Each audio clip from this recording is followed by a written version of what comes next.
دیکھیں اب I T A آئی کا دور بھی آ رہا جی ہے، انفارمیشن کو وہ ایک کہتے ہیں کہ پلیٹ فارم پہ لے کے آ رہے ہیں، تو لوگ اگر چاہیں، دیکھیں اب بھی ہم جو ڈسکشن کرنے لگے ہیں، تو آپ کو کیا لگتا ہے کہ کتنے لوگ اس پہ عمل کریں گے؟ تو ٹھیک ہے، دیکھیں تو جب یہ پھیلائی جائے گی نا انفارمیشن، بار ایگزیکٹلی بار بار ہیمر کی جاتی ہے نا ایک چیز، بار بار بار بار نہ چاہتے ہوئے بھی کچھ نہ کچھ لوگ تو اس کو کریں گے نا فالو. ایگزیکٹلی یہ ہم دیکھیں ہمارا ایم تو یہی ہے نا کہ لوگوں کو اویئر کیا جائے.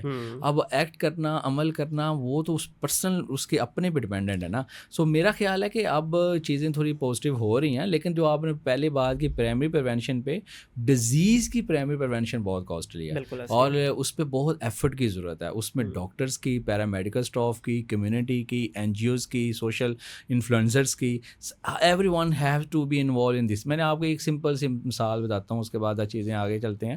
کہ جیسے ہمارے پاس بہت کامن ڈیزیز ہے جی، کہ ایک پیشنٹ ہے جس کا لیور ڈیزیز ہو جاتی ہے، لیور سکڑنا شروع ہو جاتا ہے، لیور سیروسس کہتے ہیں. جی اب اس سینیریو کی اس کی پریونشن جو تھی وہ تو آپ کو 10-20 ایئرس پہلے اسٹارٹ کرنی ہے نا.